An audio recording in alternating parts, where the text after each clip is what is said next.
പാച്ചി കിച്ചണിലേക്ക് ഏവർക്കും സ്വാഗതം. ഞാൻ ഇന്നിവിടെ ഉണ്ടാക്കാൻ പോകുന്നത് ഒരു ബ്രേക്ക്ഫാസ്റ്റ് ആണ്. വളരെ ഈസി ആയിട്ടും ടേസ്റ്റി ആയിട്ടും ഉണ്ടാക്കുന്ന ഒരു ബ്രേക്ക്ഫാസ്റ്റ് ആണ്. ആദ്യം നമുക്ക് ഇടിയപ്പം എങ്ങനെ ഉണ്ടാക്കുന്നതെന്ന് നോക്കാം. ഇതിലേക്ക് ആവശ്യമുള്ള മാവ് ഒരു പാത്രത്തിലേക്ക് ഇട്ട്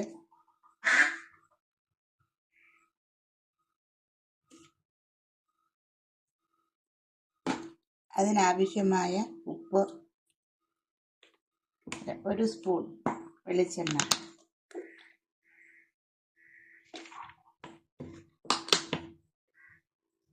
ഇനി ഇത് കുറച്ച് വെള്ളം ഉപയോഗിച്ച് തണുത്ത വെള്ളം ഉപയോഗിച്ച് കലക്കിയെടുക്കാം.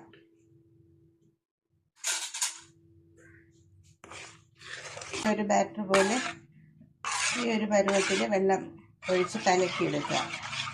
ഇത് അടുപ്പിൽ വെച്ച് കത്തിച്ച് ഇതിങ്ങനെ ഉരുക്കിയെടുക്കണം. കൈ എടുക്കാതെ ഇളക്കി അധികം കട്ട പിടിക്കാതെ ഇളക്കിയെടുക്കണം. ഇപ്പം ഇത് വെള്ളമൊക്കെ വറ്റി കുറുകി വരുന്നുണ്ട്.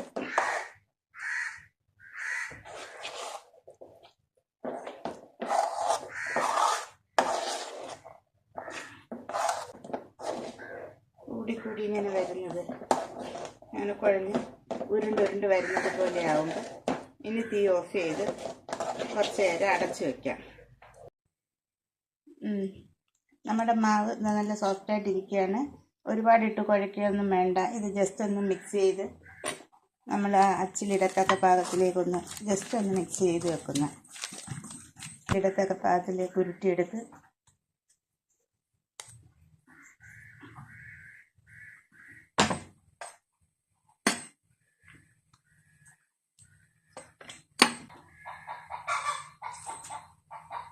ഇനി നമുക്ക് ഇടിയപ്പം പിരിച്ച് വെക്കാനുള്ള പാത്രത്തിലേക്ക് അല്പം എണ്ണ പുരട്ടി ജസ്റ്റ് ഒന്ന് എണ്ണ പുരട്ടി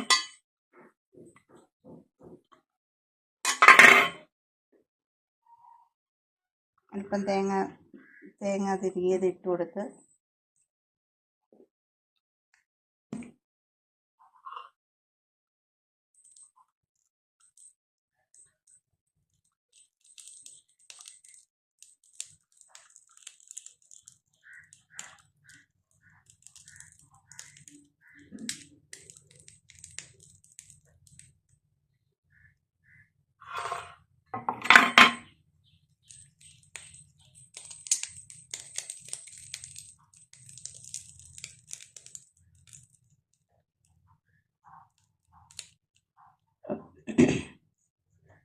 ഒരുപാട് ഫോഴ്സ് ഒന്നും ഉപയോഗിക്കാതെ വളരെ ഈസി ആയിട്ട് പെട്ടെന്ന് തന്നെ നമുക്കത് പിരിച്ചെടുക്കാൻ പറ്റും.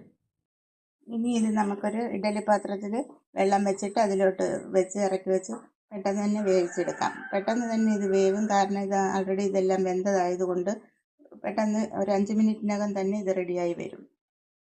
ഇനി ഇതിലേക്ക് വളരെ ഈസി ആയിട്ടും പഴയ കാലത്ത് ഉണ്ടാക്കിക്കൊണ്ടിരുന്ന ഒരു മുട്ടക്കറിയാണ് ഉണ്ടാക്കുന്നത്. ഇതും വളരെ പെട്ടെന്ന് തന്നെ നമുക്ക് ഉണ്ടാക്കിയെടുക്കാൻ പറ്റും. ഇതിനാവശ്യമായിട്ടുള്ളത് ഒരു സവാളയുടെ പകുതി അരിഞ്ഞത്, ഒരു തക്കാളി, കരിവേപ്പില, പച്ചമുളക്, ഒരു കഷ്ണം ഇഞ്ചി, ഒരു 2-3 അല്ലി വെളുത്തുള്ളി അരിഞ്ഞത്. ഇത്രയും സാധനങ്ങളാണ് ആദ്യം വേണ്ടത്. പിന്നീട് ഇതിലേക്ക് ഒരു അരപ്പ് ആവശ്യമുണ്ട്. അത് ഞാൻ പിന്നീട് പറയാം.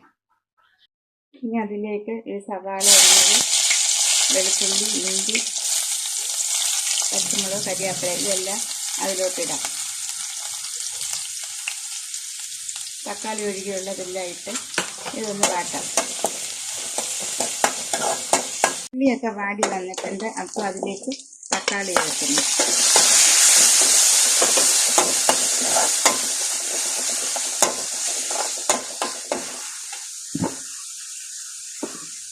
ഇതിനാവശ്യമായ ഉപ്പും ചേർക്കാം.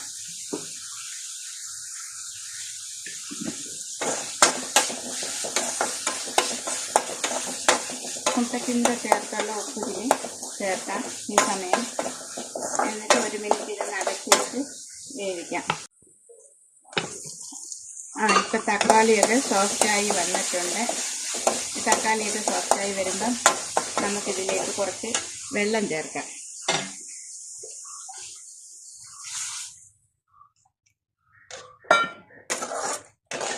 കുറച്ച് വെള്ളം ചേർത്ത് തിളപ്പിക്കാം. ഇങ്ങനെ വെള്ളം ഒഴിച്ചതിന് ശേഷം നമ്മൾ ഇതിൻ്റെ ഉപ്പ് നോക്കണം. ഈ വെള്ളത്തിൻ്റെ ഉപ്പ് പാകം നോക്കണം.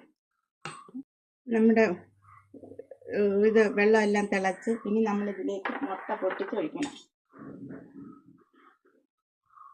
വളരെ ശ്രദ്ധിക്കണം. ഈ മുട്ട പൊട്ടിച്ചൊഴിക്കുമ്പോൾ നമ്മൾ പുറത്തുനിന്ന് മേടിച്ച മുട്ടയാണെങ്കിൽ ഉറപ്പായിട്ടും ഒരു പാത്രത്തിലോട്ട് പൊട്ടിച്ചൊഴിച്ചതിന് ശേഷം മാത്രമേ ഇതിലോട്ട് ഒഴിക്കാവുള്ളൂ. ഇതുപോലെ നമ്മളൊരു ചെറിയ പാത്രത്തിലേക്ക് ഓരോ മുട്ടയും പൊട്ടിച്ചൊഴിച്ച് നോക്കിയതിന് ശേഷം അതിലേക്ക് ഒഴിച്ചു കൊടുക്കാം. ഇത് കലങ്ങാതെ ഒഴിച്ചു കൊടുക്കണം. നമ്മളെ വീട്ടിലെ മുട്ടയാണെങ്കിൽ കുഴപ്പമില്ല, പുതിയ മുട്ടയാണെങ്കിൽ കുഴപ്പമില്ല. ഇതുപോലെ ഡയറക്റ്റായിട്ട് നമുക്ക് പൊട്ടിച്ചൊഴിക്കാം. ഇതെനിക്ക് ഇവിടുത്തെ കോഴിയുടെ മുട്ട ആയതുകൊണ്ട് ഡയറക്റ്റായിട്ട് പൊട്ടിച്ചൊഴിക്കാൻ പറ്റും. അല്ലെങ്കിലും സേഫ്റ്റി എന്ന് പറയുന്നത് ഈ പാത്രത്തിലൊഴിച്ച് പൊട്ടിച്ചൊഴിക്കുക, മുട്ടത്തോടോ മറ്റു കാര്യങ്ങളോ ഉണ്ടോ എന്ന് ശ്രദ്ധിച്ചതിന് ശേഷം അതിലോട്ട് ഒഴിച്ച് ഇത് ചെറിയ തീയിലിട്ട് തിളച്ച ശേഷം ചെറിയ തീയിലേക്ക് മാറ്റി വേവിക്കാം. മുട്ട വേവുന്ന സമയം കൊണ്ട് ഇതിലേക്ക് ആവശ്യമായ ഒരു അരപ്പ് കൂടി തയ്യാറാക്കാം. ഇതിന് വേണ്ടിയിട്ട് കുറച്ച് തേങ്ങ, നമ്മുടെ കറിക്ക് ആവശ്യമായ തേങ്ങ, ഒരു 1-2 പീസ് ഉള്ളി, പിന്നീട് കുറച്ച് പെരിഞ്ജീരകവും ലേശം മഞ്ഞൾപ്പൊടിയും കുറച്ച് മുളക് പൊടിയും. ഇപ്പം നമ്മുടെ മുട്ടയൊക്കെ വെന്ത് കുമിളകളായിട്ട് നിൽക്കുന്നത്, ഇങ്ങനെ വെന്ത് ഓരോ ബോള് നിൽക്കുന്നത്. ഇത് നമ്മൾ മുട്ട ഒഴിച്ച ശേഷം ഇത് കരണ്ടി വെച്ച് ഇളക്കുകയോ ചെയ്യരുത്. അങ്ങനെ ഇളക്കുവാണെങ്കിൽ ഇതെല്ലാം പൊടിഞ്ഞു പോകും. ഇതിപ്പോൾ എന്താ എല്ലാം നല്ല സെറ്റായിട്ട് വെന്തിരിക്കുകയാണ്. ഇനി ഇതിലേക്ക് നമ്മുടെ അരപ്പ് ഒഴിച്ചു കൊടുക്കാം. നമ്മൾ അരച്ച് വെച്ച അരപ്പ് ഇതിലേക്ക് ഒഴിച്ചു കൊടുക്കാം. വെക്കുമ്പോഴത്തേക്ക് കുറച്ചും കൂടെ കുറുകി കറി പാകമായിട്ടിരിക്കും. പിന്നെ മല്ലിയില വേണമെങ്കിൽ മല്ലിയില ഉണ്ടെങ്കിൽ അത് ഇടാവുന്നതാണ് ഈ സമയത്ത്. പക്ഷേ എൻ്റെ മല്ലിയില ഇല്ലാത്തതുകൊണ്ട് അതിടുന്നില്ല. മാത്രമല്ല പഴയ കാലത്ത് മല്ലിയിലയൊന്നും ഇടത്തില്ലായിരുന്നു. ഇങ്ങനെ തന്നെയാണ് ഇത് പഴയ കാലത്ത് ഉണ്ടാക്കിക്കൊണ്ടിരുന്നത്. ഇതിപ്പോൾ എന്താ തിളയൊക്കെ വന്ന് കറിയുടെ അരപ്പൊക്കെ തിളച്ച് കഴിഞ്ഞു. ഇനി നമുക്കിത് ഓഫ് ചെയ്ത് അടച്ചു വെക്കാം. ഇതിൻ്റെ ഉപ്പ് ഈ സമയത്ത് വേണമെങ്കിൽ ഒന്നും കൂടി നോക്കാവുന്നതാണ്. അങ്ങനെ നമ്മുടെ ഈസി ആയിട്ടുള്ള ബ്രേക്ക്ഫാസ്റ്റ് റെഡി. നല്ല പൂ പോലത്തെ ഇടിയപ്പവും മുട്ട ഉടച്ചൊഴിച്ചുള്ള കറിയും അടിപൊളിയാണ്. എല്ലാവരും ട്രൈ ചെയ്ത് നോക്കണം. ഇഷ്ടമായാൽ ലൈക്ക് ചെയ്യണം, ഷെയർ ചെയ്യണം, സബ്സ്ക്രൈബ് ചെയ്യണം. താങ്ക്